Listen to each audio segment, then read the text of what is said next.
성경을 바로 알자 시리즈 오늘 22번째 강의는 자, 선택, 예정, 부르심에 대한 부분들을 한번 보겠습니다. 오늘 강의는요, 사실 이제 이 나라 이 기독교의 상당수들이 포진해 있는 이 장로 교단의 칼빈주의가 얼마나 잘못되고 심각한 거짓 교리인지를 한번 살펴보려고 해요. 사실은요, 이 칼빈주의의 이 오류가 굉장히 심합니다.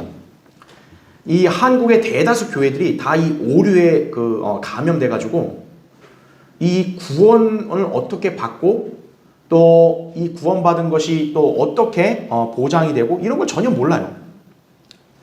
그러니까 그런 것들이 왜 그러냐면 장로교는 칼빈주의, 감리교는 알미니안주의, 서로 자기네 쉽게 말하면 창시자들의 어떤 그런 교리를 추종하다 보니까 성경에 안 맞는 것들은 걸러내야 되는데 그렇지 않고 그것만 자꾸 강조하고 서로 싸우고 이래서 그런 극단적인 교단들이 이렇게 양립하게 된 거죠. 그렇죠? 네. 자, 그런데 사실 칼빈주의에 대한 내용들이 굉장히 많습니다. 우리 신학교에서도 보통 칼빈주의는 한 학기 이상을 강의하고 그래요. 그래서 이 시간은 여러분들이 칼빈주의를 다 공부하고 이게 절대 아니라 이제 칼빈주의에 대한 이론들이 굉장히 많아요. 굉장히 많지만 결국 뭐냐면 오늘 우리가 배우는 이 용어들을 잘못 해석하니까 그거에 파생돼서 온갖 이상한 이론들이 나온 거예요. 그러니까 여러분이 오늘 이 용어에 대한 그런 칼빈주의가 어떤 오류를 범하고 있고 또 성경적으로 이건 어떤 의미인지만 여러분이 알고 있다면 사실은 또 신학 과정으로 칼빈주의를 굳이 공부 안 해도 여러분들은 칼빈주의의 그 오류에 여러분들은 쉽게 혼돈되고 이러지 않을 겁니다. 네. 자, 그래서 오늘 선택, 예정, 부르심, 특히 여러분 이 예정이라는 단어를 잘 유념해 보세요. 이것 때문에 이제 예정론이 나오고 결국 이 예정론이 발전을 해서 칼빈주의 5대 강령이 나온 거예요. 예. 그러니까 이게 성경에 없는 용어가 아니에요. 성경에 있어요. 근데 이거를 왜곡을 시키니까 이렇게 잘못된 거죠. 그렇죠? 예. 그래서 이 대부분의 사람들은요, 이 용어를 들으면 이건 칼빈주의다 이렇게 생각하는데 아니에요. 사실 이거는 성경에 나오는 성경적 용어예요. 다만 장로교 이 칼빈주의자들이 이것을 자기들 식으로 왜곡시켰기 때문에 문제인 거죠. 예. 그러니까 여러분은 오늘 이 단어가 성경적 용어인데 이것이 성경적으로 어떤 의미를 가졌는가를 우리가 정확하게 분별할 수 있어야겠다라는 겁니다. 자, 그래서 먼저 첫 번째 보세요. 교환의 첫 번째 선택, 예정, 부르심의 왜곡된 사용 그랬어요. 자, 1번 보세요. 칼빈주의의 영향이요. 첫 번째, 칼빈주의자들은 사람의 영원한 운명에 대한 하나님의 결정을 예정이라고 일컫는다 이거죠. 자, 예정을 장로교 칼빈주의자들은 어떻게 해석을 해요? 하나님이 창세전에 이 사람의 운명을 이미 결정했다. 이거를 이 사람들이 예정이라고 해석을 하는 거예요.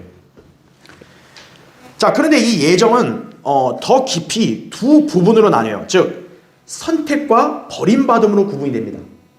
그러니까 하나님이 창세전에 어떤 사람의 운명을 정해놨는데 그 운명이 딱 두 가지인 거예요. 한 사람은 구원, 한 사람은 저주예요.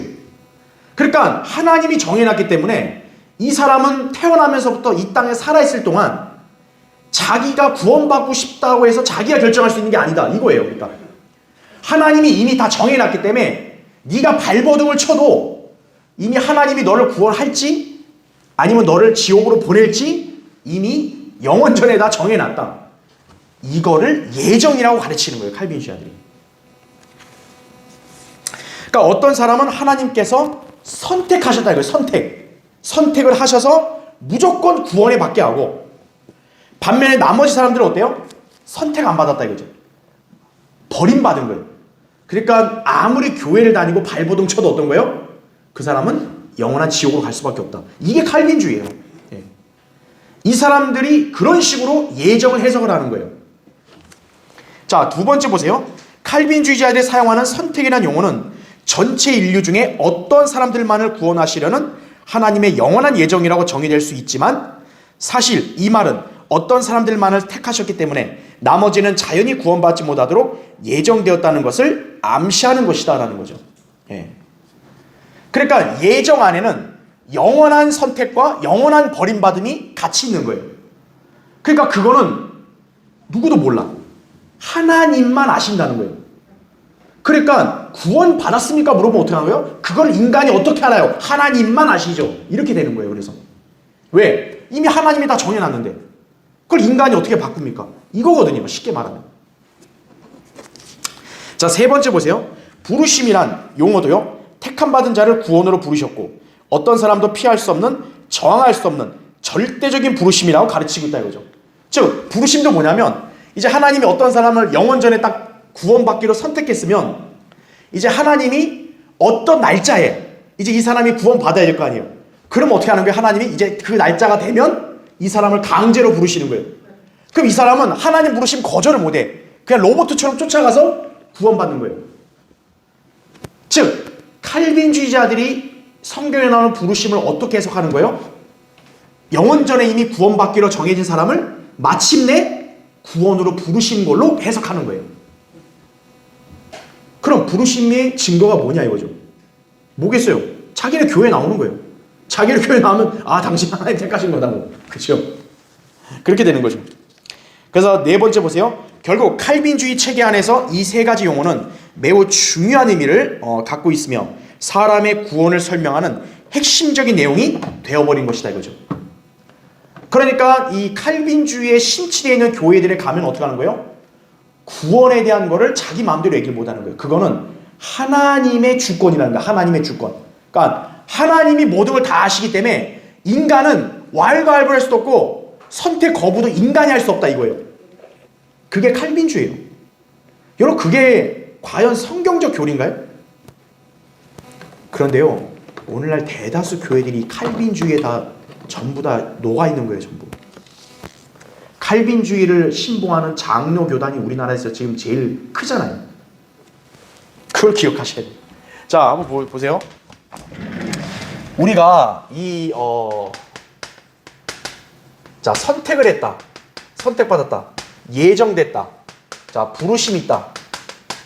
자, 이 말을 칼빈주의식으로는 어떻게 해석이 되는 거냐면 칼빈주의식으로는 이제 하나님이 모든 걸 다 하는 거예요. 그러니까 이걸 이제 하나님의 주권이라고 하거든요. 하나님이 강제로 다 하는 거야. 그러니까 인간은 조금도 뭘 왈가왈부 못해. 그냥 하나님이 때 되면 알아서 해주고 알아서 그냥 자기는 지옥으로 가고 이렇게 되는 거예요. 그래서 이 하나님의 주권에 따라 어떻게 되냐? 하나님이 창세전에 예정을 했다 이거죠. 예정. 자, 어떤 예정? 아까 예정 두 가지라 했죠. 선택이 있고 선택 못 받아서 어떻게 된 거예요? 버림받은 거예요. 이게 이제 하나님 주권으로 창세전에 예정이 됐다 이거죠. 그러니까 이미 어떤 거예요? 창세전에 예정이 하나님을 다 시켜놨기 때문에 여기서 인간의 의지가 필요 있어요? 없어요? 인간의 의지는 필요 없는 거예요. 중요하지 않아. 이거는 하나님만 아신다. 인간은 모른다 이거예요. 그래서 하나님이 주권으로 창세전에 어떤 사람은 선택, 어떤 사람은 버림받음 예정했다 이거죠. 그래서 예정을 해놨기 때문에 어떻게 하는 거예요? 이제 때가 되면 선택받은 사람들을 어떻게 하신다고요? 부르신다. 이게 칼빈주의식 해석인 거예요. 이 용어를. 그러니까 여기서는 사실 어떤 거예요? 우리 복음을 믿는 거 있잖아요.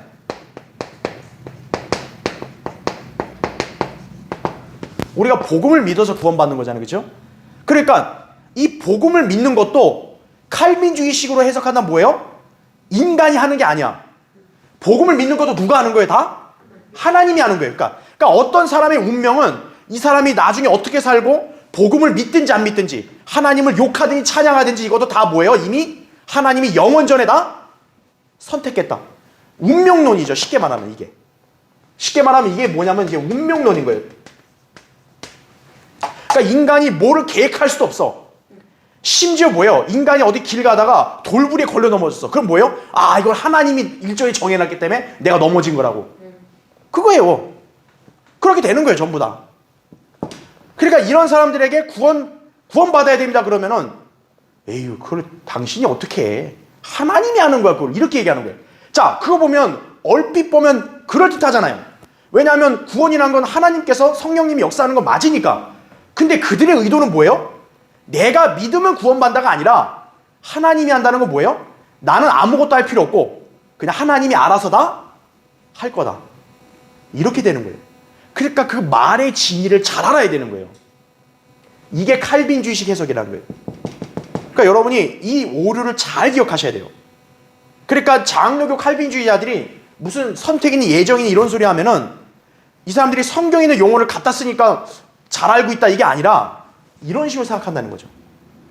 그래서 이따 보겠지만 이 사람들에게 있어서는 뭐예요? 선교, 복음 전파 필요 없어요. 왜요? 내가 전하면 뭐해? 어차피 하나님이 다 정해놨는데. 그렇잖아요. 어차피 하나님이 정해놨기 때문에 이 사람이 복음을 못 들어도 하나님이 어떻게 다 구원받게 할 거다. 이렇게 돼버리는 거라고 이게요. 그러니까 칼빈주의를 신봉한 사람들은 복음 전파할 이유가 없는 거예요. 왜? 하나님이 알아서 하는데 뭘. 그렇죠? 그렇게 되는 거예요. 자, 그래서 제일 우스운 게 뭐냐면요. 칼빈주의를 신봉한 사람들이 선교한다는 거예요. 그게 제일 웃기는 거예요, 그게. 아니, 왜 선교를 해요? 하나님이 알아서 다 한다며요. 그죠? 교회가 할 일이 없어져 버리는 거예요, 그러면요. 자, 2번을 보세요. 자, 그럼 이제 성경적인 개념은 뭐냐? 자, 이게 중요합니다. 선택과 개인의 구원은 어떻다는 거예요? 무관하다 이거죠. 아무 관계 없다는 거죠. 네. 자, 첫 번째 보세요. 예정과 선택은 칼빈주의자들에 의해 구원과 연관된 하나님의 택하심의 의미로 종종 동일하게 사용되지만 사실 성경에서 선택과 예정은 전혀 다른 의미를 지닌 용어들이라는 거죠. 예, 선택과 예정은 이따 보겠지만 그 개념이 완전히 달라요. 예. 두 번째 보세요. 하나님께서는 창세기 1장 1절 이전에는 어떤 사람이나 어떤 것도 선택하지 않으셨는데 이거죠. 이게 중요합니다. 칼빈주의자들은 창세기 1장 1절 태초 전, 영원 전부터 하나님은 이 땅에 있는 누구를 다 정해놨다 가르치거든요. 근데 하나님은 창세기 1장 1절 이전에 누구도 선택한 적도 누구도 버린 적도 없다는 걸 알아야 돼요. 왜냐 성경에는 그런 내용들이 안 나와요. 자, 계속 보세요. 이 사실들은 성경에서 선택이 나오는 구절들을 살펴보면 확실히 알 수 있다는 거죠. 거기 제가 구절들은 찾지 않겠지만 예를 들면 이사야 42장에 보면은 나의 택한 종 이스라엘을 말하거든요. 또 그리스도를 가리키기도 하고. 그럼 여러분 이스라엘이 뭐 영원 전부터 딱 뭐 선택되고 이랬나요? 이스라엘이란 민족이 딱 태동하니까 하나님이 그때 택하신 거죠. 영원전이 아니라는 거죠. 마태복음 24장에도 대환란 때 택함받은 사람들, 여러분 택함받은 사람들을 대환란 때 받는 거지. 아직 대환란도 안 하는데 지금 택함받은 사람이 어디 있어요? 그렇죠? 뭐 로마서 8장 33절이나 골로새 3장 12절, 디모데서 5장 21절 등 여러 구절들이 이 선택이라는 것이 결코 영원전과는 무관하다는 것을 입증하고 있는 것이에요. 자, 세 번째 보세요. 선택이란 용어는 자, 잘 보세요. 심지어 누구에게도 적용돼요? 예수 그리스도와 천사들에게도 택함, 선택이란 말이 적용이 되는 거예요. 자, 칼빈주의자들은 선택을 무조건 다 뭐에다 연관시켜요? 영원전에 구원에다가 다 결부짓잖아요. 그러면 예수 그리스도가 영원전에 구원받기로 선택받았어요? 말이 안 되는 거죠. 예. 그리고 천사들은 구원의 대상이에요? 아니에요? 천사들은 구원의 대상이 아니에요. 그렇죠? 그렇기 때문에 칼빈주의자들이 말하는 그런 어떤 구원으로의 선택, 예정 이게 아니라는 거예요. 선택은 성경의 선택은 구원과 무관한 거예요. 자, 계속 보세요. 구약에서 이스라엘이 민족적으로 선택되었다는 사실을 우리가 볼 수 있죠. 하나님께서 이스라엘을 그분의 백성으로 택하셨어요. 출애굽기 4장 22절 23절을 보면 하나님은 이스라엘을 아들이라 그랬어요.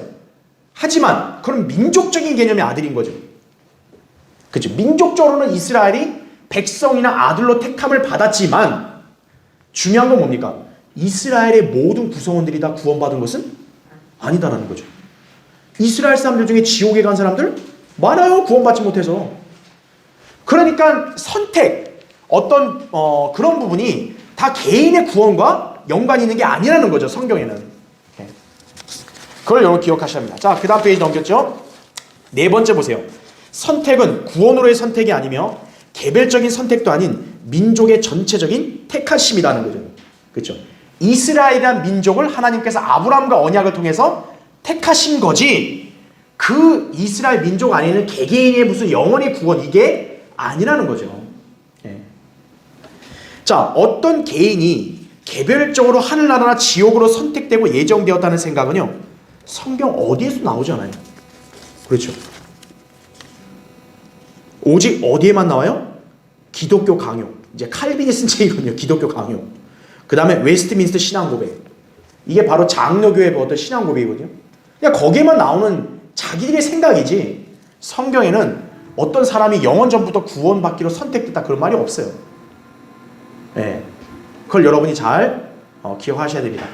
청정기 좀 꺼주세요. 저기. 자, 이제 5번째 보세요. 물론 택하다라는 단어가 그리스도인에게 적용되기도 했지만 이 구절들에서 그 단어는 단순히 신약 성도의 가치나 평가를 위해 사용되었을 뿐이다 라고 했습니다. 자, 제가 얘기하는 게 선택이라는 단어가요, 반드시 구원과 무관하다 이렇게까지 얘기 안 해요. 왜? 구원으로의 선택, 이 구원받은 성도에게 선택이란 말이 적용되기도 해요. 그럼 중요한 게 뭐냐면 그 사람의 구원을 받기로 선택되다는 말이 아니고 그 사람이 다른 구원받지 않은 사람들과 달리 하나님 보시기에 그 위상이 다른 사람들이라는 개념으로 설명할 때 택함받은 사람이라는 말을 쓸 때가 있다는 거죠. 예. 아까 우리가 예를 들어서 예수 그리스도도 어떻다 그래요? 택함받았다 그러거든요. 그럼 여러분 예수 그리스도가 구원받기 위해 택함받은 거예요? 아니죠. 근데 왜 예수 그리스도를 택함받았다는 말을 왜 쓰는 거예요? 그분의 위상이 다른 인간들과는 다르기 때문에 그런 거죠. 인류의 죄들을 대속하기 위해서 하나님이 육신을 입고 나타나신 분이 누구예요? 예수 그리스도 아니에요. 지상의 어떤 인간도 아닌 예수 그리스도가 이 땅에 오셔서 그 일을 하셨단 말이에요. 그런 가치와 위상이 있기 때문에 그런 개념에서 택함받은이라는 의미를 거기다 쓴 거예요. 예. 그러니까 우리가 택함받은이라는 말을 이 사람이 구원받기 위해 택함받았다 이 말이 아니라는 걸 아셔야 돼요. 천사들도 어떤 거예요? 하나님께서 거룩한 존재로 별도로 세워놓으셨단 말이에요. 그런 개념에서 그들은 택함받았다라는 개념이 쓰이는 거지 구원이 아니다라는 것을 우리가 잘 기억을 해야 합니다. 예. 그래서 신약 성도에게 택함받은 성도들 이런 말 나오니까 야 봐라 택함받은 성도란 말이 나오지 않냐 이렇게 했을 때 그건 그 택함은 구원받기 위한 택함 이게 아니고 이 사람들이 세상의 그 어떤 사람들과 달리 복음을 믿고 구원받음으로써 하나님을 믿었기 때문에 하나님의 관점에서 어떤 거예요? 이들은 택함받은 사람들이라고 그렇게 호칭을 하시는 거예요. 그렇게 이해하시면 된다 이거죠. 자, 3번 보세요. 부르심이 반드시 구원과 연관되지 않았다라는 거죠. 자, 그 말이 무슨 말이에요? 성경에서 부르심이란 말이 나오면 칼빈주의는 다 구원에다 갖다 붙이는 거예요. 하지만 성경의 부르심은 구원만이 아니라 다른 용도로 부르시는 경우도 있거든요. 사역으로의 부르심도 있고 부르심은 여러 가지가 있는 거예요. 그러니까 반드시 구원과 연관된 건 아니다라는 거죠. 자, 첫 번째 보세요. 디모데후서 1장 9절에서의 부르심은 구원 이후에 나온다 이거죠. 예.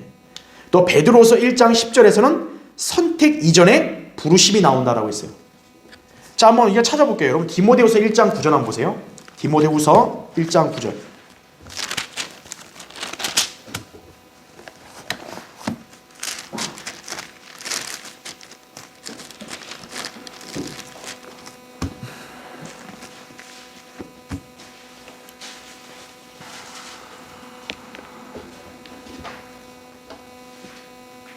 자, 디모데서 1장 9절에 보면 하나님께서 우리를 어떻게 하세요? 구원하시고 이거죠. 구원하시고 그 다음에 뭐예요? 거룩한 소명으로 어떻게 했다요? 부르심은 이거죠. 그러니까 여기서 지금 바울이 디모데에게 있을 때 너를 구원을 위해서 부르셨다는 말을 쓴 게 아니죠. 이미 디모데는 구원받은 사람 아니에요.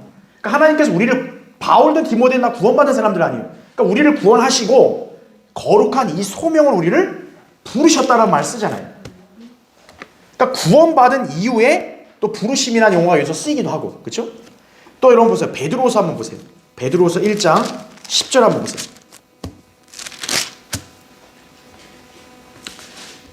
베드로서 1장 10절에는 이렇게 나옵니다.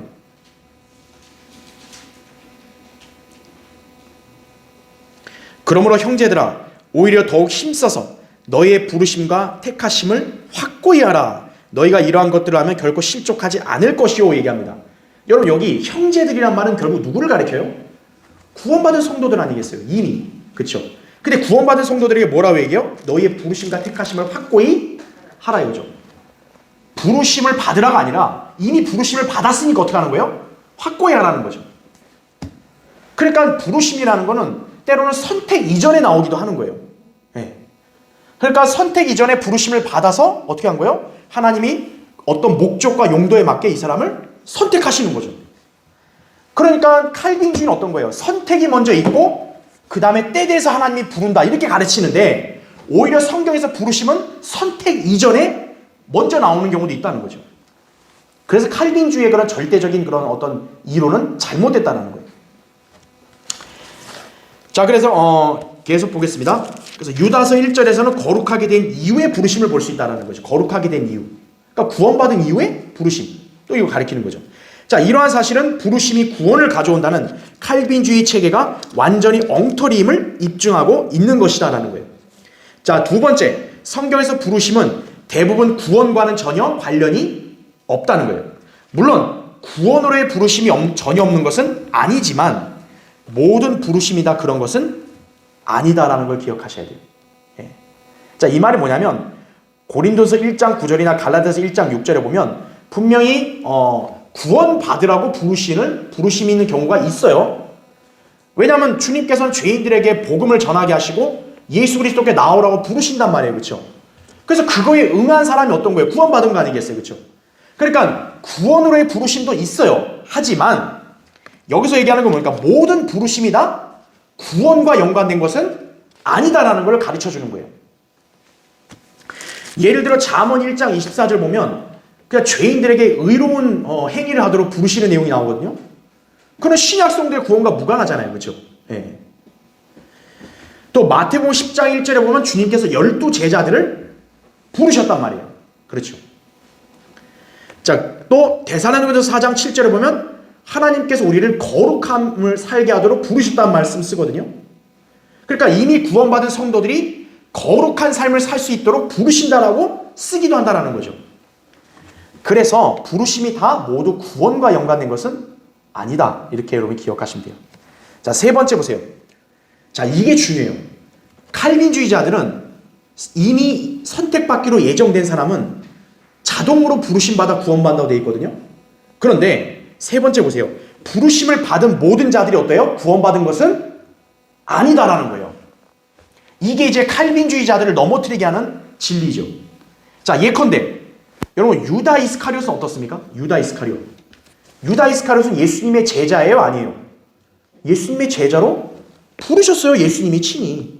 마태복음 10장에 나온단 말이에요. 그리고 누가복음 6장 13절에 보면 12 제자들을 선택하셨다고 그래요. 선택. 자, 칼빈주의자들은 어때요? 선택을 하면 뼈도 박도 못하잖아요. 그냥 하나님이 선택했으면 이 사람은 무슨 짓을 해도 구원받아야 되는 거 아니에요.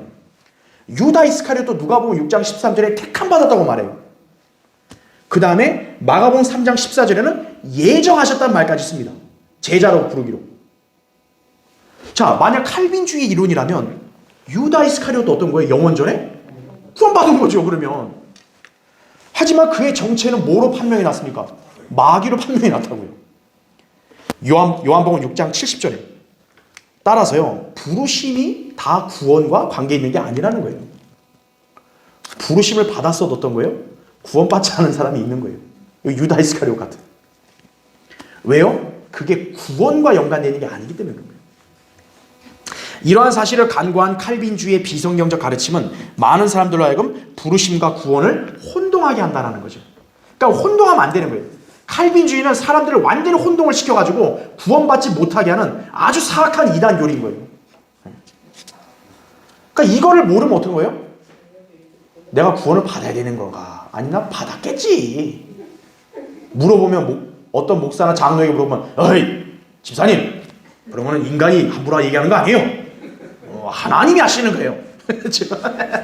그러니까 그런가 보다 하는 거예요. 지옥으로 가는 거죠. 그런 사람들은 전부. 그렇죠? 예. 그래서요, 이 용어 성경에 나온다고 해서 저 사람이 성경에 나오는 말을 쓰니까 저 사람들 다 옳은 사람이다 그렇게 생각하면 안 되는 거예요. 그거를 성경대로 올바르게 믿고 해석했느냐 이거죠. 그렇게 안 하고 자기식으로 해석하고 자기식으로 주장한다. 그럼 그게 더 어떻게 보면 더 가증스러운 거예요. 그게. 자, 그럼 이제 두 번째 보겠습니다. 성경이 가르치는 예정의 교리를 볼게요. 자, 이게 중요합니다. 바로 1번 보세요. 예정은 반드시 뭐에 근거한다고요? 미리 아심을 근거로 한다는 걸 기억하셔야 돼요. 미리 아심. 자, 첫 번째 보세요. 예정은 성경적 교리가 맞아요. 하지만 결코 개개인의 구원과 멸망에 대한 예정이 아니다라는 거죠. 개인의 구원에 대한 예정론은 성경 어디에도 없어요. 다만 하나님의 예정은 그분의 뭐를 근거로 이루어진다고요? 미리 아심을 근거로 이루어진다는 거 아셔야 돼요. 미리 아심. 자, 괄호 1번 보세요.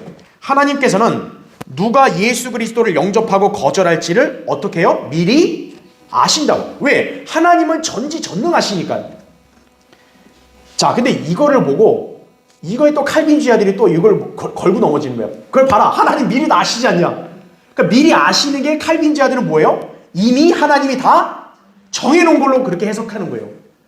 자, 여기에는 하나님께서 누군가의 구원과 멸망을 강제하신 게 아니라 자신의 의지로 그리스도를 영접하여 구원받을 자들이 있을 것을 그분의 전지하심으로 아신다는 말이에요. 즉 하나님이 개입하는 게 아니고 하나님께서는 미래를 내다보시니까 예수 그리스도를 자기 의지로 믿어서 구원받을 사람들이 있을 거라는 걸 안다는 거죠. 그러니까 하나님께서는 그런 사람들을 이제 어떻게 한다는 거예요? 택하시는 거죠. 뭐로? 자녀로. 또 유업을 받게 하는 상속자로. 그런 방향으로 택하신다라는 그걸 말하는 것이에요. 그러니까 여러분이 그걸 잘 기억하셔야 합니다. 그래서 이거는 좀 찾아볼게요. 베드로전서 한번 보세요. 베드로전서 1장 2절입니다. 베드로전서 1장 2절. 자, 지금부터 찾는 구절은요 굉장히 중요해요. 여러분 이 구절을 잘 기억하셔야 돼요. 베드로전서 1장 거기 2절을 보시면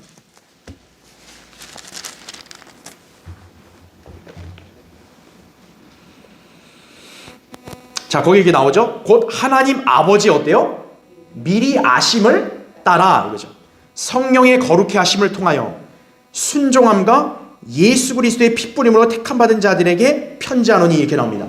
자, 여기 보면 순종하고 예수 그리스도의 핏부림으로 택함 받았다고 말이 나오죠. 이 택함 받은 자들이 근거가 뭐예요? 하나님 아버지의 뭐예요? 미리 아심을 따라 이거죠. 그러니까 하나님 아버지께서 미리 아시니까 복음에 순종하는 자들을 예수 그리스도의 피로 깨끗하게 할 거라고 하나님께서는 다 그렇게 정하신 거죠. 그러니까 어떻게 보면 선택, 예정은 반드시 뭐가 근거한다는 거예요? 하나님 아버지의 미리 아심에 근거한다는 거죠. 자, 그래서 괄호 2번 보세요. 하나님께서는 예수 그리스도를 자신의 의지로 믿어 구원받은 자들을 선택하셔서 그분의 자녀로 입양하시겠다는 점을 예정하신 것이다 이거죠. 자, 이것도 한번 찾아볼게요. 에베소서 한번 보세요. 여러분 에베소서 1장이 바로 칼빈주의자들이 굉장히 이걸 자기네 교리를 입증하려고 이 구절을 근거로 들거든요. 근데 이 구절은 전혀 칼빈주의하고 무관해요. 올바로 해석을 해야 돼요. 에베소서 1장 한번 보세요.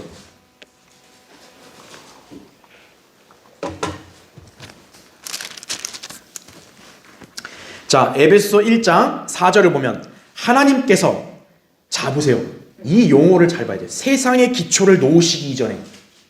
그러니까 이걸 보면 분명히 세상 이전, 창세 이전이다. 그렇게 이해가 될 거 아니에요. 근데 보세요. 놓으시기 전에 우리로 사랑 안에서 그분 앞에 거룩하고 흠없게 하시려고. 자, 이 단어가 중요해요. 어디서 우리를 택했다 그래요? 그리스도 안에서 우리를 택하셨다. 이게 중요합니다. 예. 자, 아까 여기서 보면 이제 칼빈주의자들이 이렇게 얘기하는데, 자, 제가 얘기했죠. 선택과 예정. 선택하시겠다고 하나님이 예정했단 말이에요. 그렇죠? 이 선택은 반드시 뭐를 근거한다는 거예요? 미리 아심을 근거해요. 하나님이 미리 손 써놨다가 아니라 하나님은 미리 인지하신다, 아신다는 거죠. 이때 미리 아심이라는 게 바로 뭐예요? 아까 우리 베드로서 1장 2절 읽었던 대로 복음에 순종하는 자들. 다시 말하면 예수 그리스도를 믿어서 구원받을 자들을 하나님이 미리 있을 것을 아신다라는 거죠. 그래서 이 구원받을 자들을 어떻게 하는 거예요? 선택하시는데 어떤 선택의 조건이 뭐였어요? 아까 어디 안에서라고 그랬어요? 그렇죠. 이게 중요한 거예요. 그리스도 안에서 택하셨다 이죠. 다시 말하면 하나님의 선택의 범위는 딱 어디로 정해져 있는 거예요? 그리스도 안이라는 거죠. 세상이 시작되기 전에 하나님이 갖고 계신 계획은 그리스도 안에 있는 자들을 선택하시겠다라는 거예요. 그러면 그리스도 안에 있는 자들은 누구예요? 영원전부터 무슨 죄인이에요? 아니잖아요. 구약에서 그리스도 안에 있었던 사람이 있어요? 없어요? 없어요. 예수님이 오시지도 않았는데 구약에서 누가 그리스도 안에 있어요? 그렇죠. 예수 그리스도의 십자가 구속 사역 이후부터 이제 구원받은 사람들은 그리스도 안에 있는 거죠. 다시 말하면 그리스도 안에서 우리를 택했다는 말이 뭐예요? 이미 구원받아서 그리스도 안으로 들어간 자들을 말하는 거예요. 그런 자들을 이제 하나님께서 어떻게 한다고요? 선택하신다는 거죠. 무엇으로 선택해요? 자신의 자녀로, 하나님의 자녀로 삼을 것을 이제 어떻게 한 거예요? 예정하셨다라는 거예요. 자, 그러니까 순서 아시겠죠? 하나님 아버지의 미리 아심을 따라서 구원받을 자들이 있는 걸 미리 아심에 따라서 하나님이 세상 전에 정하신 것은 사람의 운명을 정한 게 아니라 이제 앞으로 때가 돼서 구원받아 그리스도 안에 들어오면 나는 그들을 나의 자녀로 선택하겠다. 이거를 하나님은 세상 전에 어떻다는 거 이미 예정하셨다. 이걸 말하는 거예요. 다시 말하면 예수 그리스도를 믿고 구원받은 그리스도인들은 누구든지 누구를 막론하고 다 하나님의 자녀로 삼겠다고 예정했다는 거죠. 이걸 가리키는 이게 예정인 거예요. 이게. 이걸 모르고 누구는 구원받고 누구는 안 받고 예정해놨다. 그 말이 안 되는 거예요. 왜? 이 그리스도 아니라는 단어가 걸리는 거예요. 이게. 여러분 영원전에 누가 그리스도 안에 있는 사람이 누가 있어요? 영원전에 예수 그리스도는 없었죠. 말씀 하나님이 있었지. 그렇죠? 예수 그리스도 안에는 아담, 아브라함, 노아 누구도 그리스도 안에 있었던 적이 없었어요. 그럼 그 사람들의 구원은 어떻게 할 거예요? 그렇잖아요. 그리스도 아니라고 했을 때는 이미 구원받아서 그리스도 안으로 들어온 그리스도인들을 가리키는 거예요. 이미 그리스도인이 된 사람들을 하나님께서는 자녀로 선택할 것을 예정했다 이렇게 가리키는 거예요. 자, 그러면 이제 보세요. 이제 다음 페이지 세 번째. 괄호 3번. 여기서 중요한 표현은 바로 그리스도 아니다. 자, 이게 얘기했죠? 그러니까 칼빈주의 교리가 잘못된 것을 가리키는 거죠. 괄호 4번. 하나님께서는 구원받아 그리스도 안으로 들어온 자들을 모두 그분의 자녀로 삼으실 것을 확정하셨다는 거죠. 그러니까 하나님의 이 예정은 바뀌지 않는 거예요. 그리스도 안으로 누구든지 구원받아 들어왔으면 예외 없이 다 하나님의 자녀가 되는 거예요.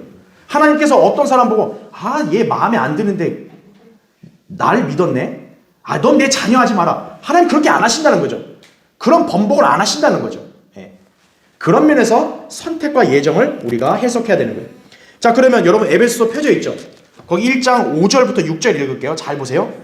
하나님의 기쁘신 뜻에 따라 예수 그리스도를 통하여 우리를 뭐라고 얘기해요? 자신의 자녀로 입양할 것을 예정하셨으니 이거죠.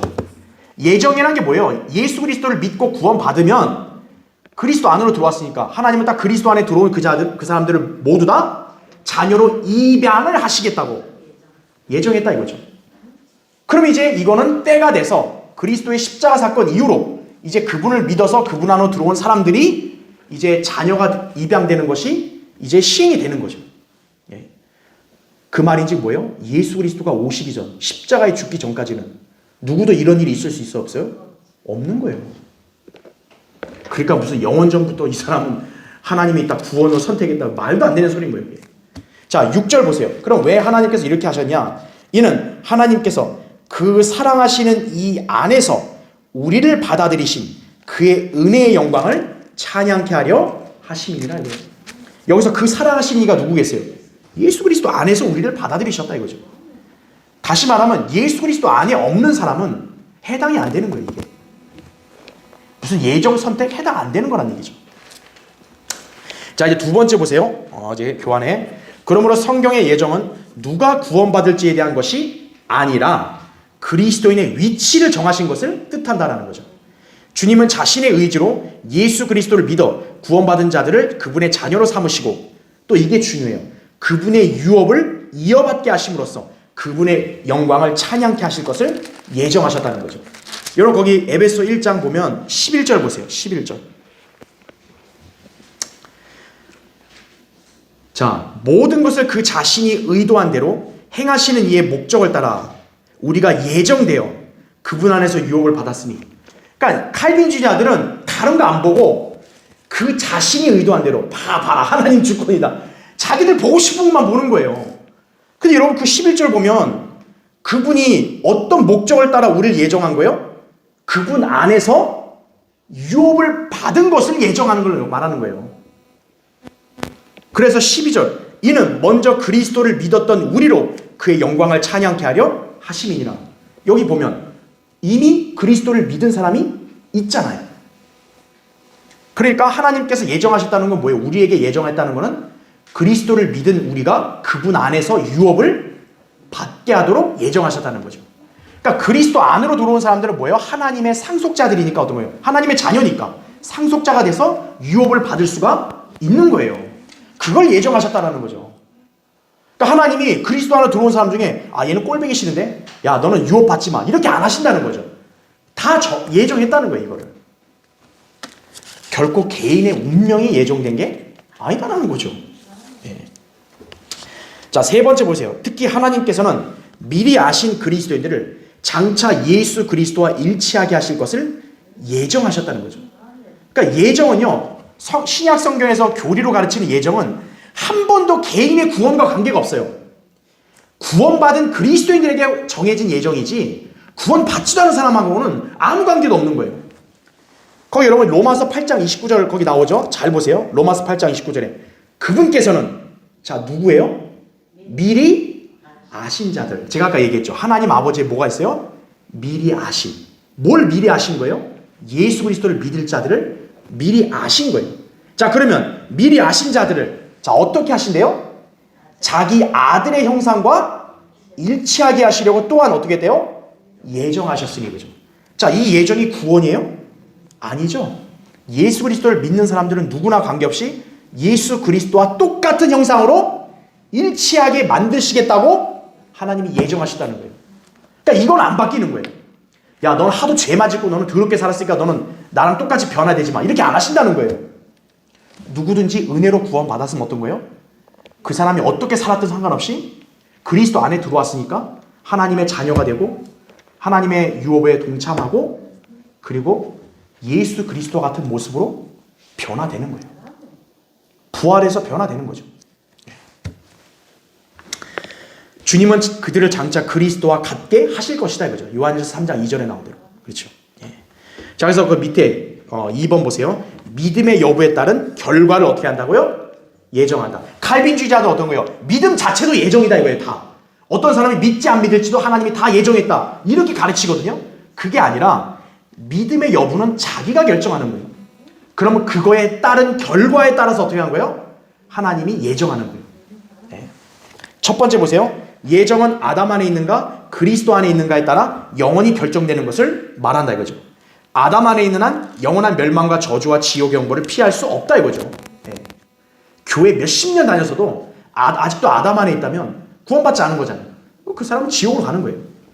반면에 그리스도 안에 있으면 이거죠. 그 사람의 교회에 발도 붙인 적도 없고 그렇죠. 교회에 100m 가까이 가본 적도 없는 사람이어도 예수 그리스도의 복음을 믿으면 어떻게 되는 거예요? 그리스도와 같은 형상을 입을 것이다 이거죠. 빌립보 3장 21절에 나오죠. 그리고 영원한 새 예루살렘을 유업으로 받을 것이다 이거죠. 베드로전서 1장 4절에는 너희를 위하여 하늘에 썩지 않고 더럽지 않고 쇠잔하지 않는 유업을 간직해 두셨으니 얘기한다. 그러니까 예수 그리스도 믿고 구원받은 것이 얼마나 놀라운 이상인지를 알아야 되는 거죠. 그렇죠. 자, 두 번째 보세요. 개인의 운명이 예정되었다는 것은 이교도들이 생각하는 알라의 뜻대로나 팔자소관과 다를 바가 없다는 거죠. 그러니까 칼빈주의를 믿는 사람들은 뭐예요? 내 팔자다 이거죠. 내가 이렇게 사는 것도 팔자고 왜? 하나님이 다 정한 거예요. 내가 가난한 것도 내 팔자고, 내가 예수님 제대로 안 믿는 것도 내 팔자고, 내 부모님들이 불교 집안이다 내 팔자고, 다 팔자인 거예요. 그러니까 칼빈주의를 믿으면. 예. 자, 이거보다 더 사악한 교리가 어디 있어요? 없죠. 아니 그러면 성경에서 하나님께서 왜 나한테 오라, 나를 믿으란 말을 왜 쓰는 거예요 대체? 아니 하나님이 다 믿을지 안 믿을지 정해놨다면 그럼 왜 믿으란 말을 하는 거예요 그럼 대체 하나님은? 어차피 하나님이 알아서 할 거 아니에요, 그렇잖아요. 말이 안 되는 거예요 전혀.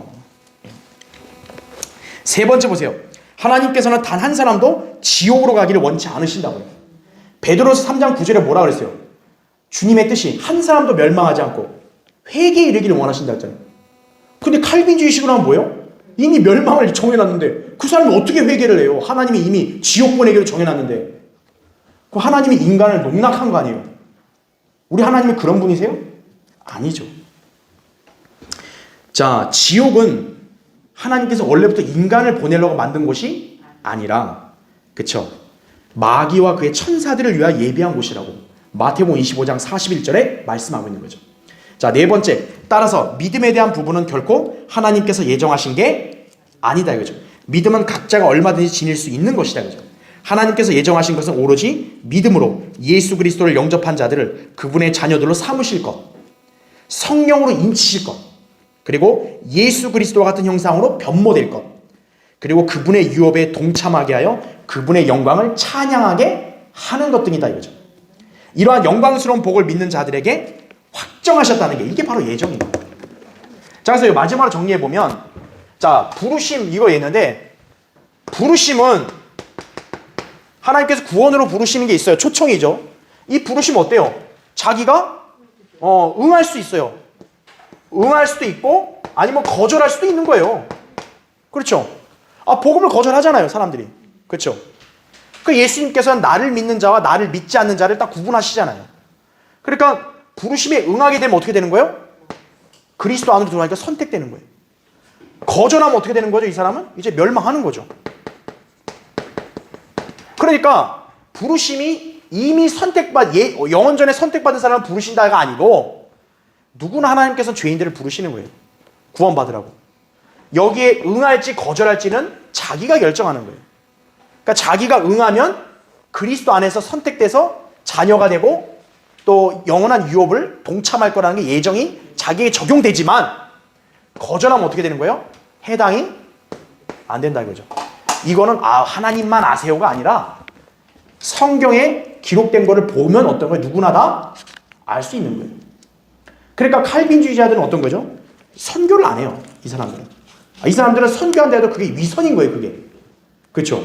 하나님이 다 정해놨는데 뭘 선교를 왜 해? 어차피 믿을 거는 하나님이 다 믿게 하고 안 믿으면 하나님이 안 믿게 하는 거 아니에요. 다. 그렇죠? 그러니까 말이 안 되는 거다 이거죠. 말이 안 되는 거다. 그래서 이제 마지막 페이지 보시면은 제가 이제 지금 시간이 없어서 얘기 안 하는데 칼빈주의 5대 강령이 있어요. 이걸 여러분이 참고로 그냥 보시면 돼요. 참고로 이제 보시면 되는데, 쉽게 말하면 이게 다 뭐냐? 말 같지 않은 소리인 거예요. 말 같지 않은 소리. 그러니까 하나님이 어떤 거예요? 인간은 다 타락을 하니까 자기가 절대 예수님을 못 믿는다는 거예요. 인간이 아예 타락을 해서 예수님 자체도 인간이 못 믿어. 그러니까 믿는 것도 누가 해줘야 돼요? 하나님이 해줘야 된다 이거예요. 그럼 하나님이 다 믿게 해주냐? 그게 아니라 어떤 사람은 무조건적으로 선택해서 믿게 해주고 어떤 사람은 무조건적으로 버렸다 이거예요. 그럼 예수님의 십자가 사건은 뭐예요? 예수님은 모든 사람을 위해서 죽었다 그랬잖아요. 칼빈주의자들은 그게 아니고 선택받은 사람들만 위해서 죽은 거다 이거죠. 그래서 하나님께서 그렇게 은혜를 베풀면 선택받은 사람들은 아무리 발버둥 쳐도 저항할 수가 없다는 거예요. 거절 못한다는 거예요. 그러니까 인간이 로봇가 된 거예요. 로봇. 이게 칼빈주의 5대 강령이에요. 그러니까 여러분들 이건 지금 시간이 없어서 제가 강의를 안 하지만 이걸 이제 여러분이 뭐 자세히 볼 기회는 책을 통해서 보셔도 되고 다른 강의로 보겠지만, 중요한 거 오늘 선택과 예정 부르심은 영원전의 구원의 운명이 아니구나 이거죠. 예. 이미 하나님이 구원받을 사람들이 있다는 걸 미리 아시고 구원받은 사람들을 앞으로 어떻게 하겠다라고 정하신 거다. 여러분 이렇게 기억하시면 성경적으로 바르게 아시는 거예요. 자, 다음 시간에 계속하겠습니다. 예.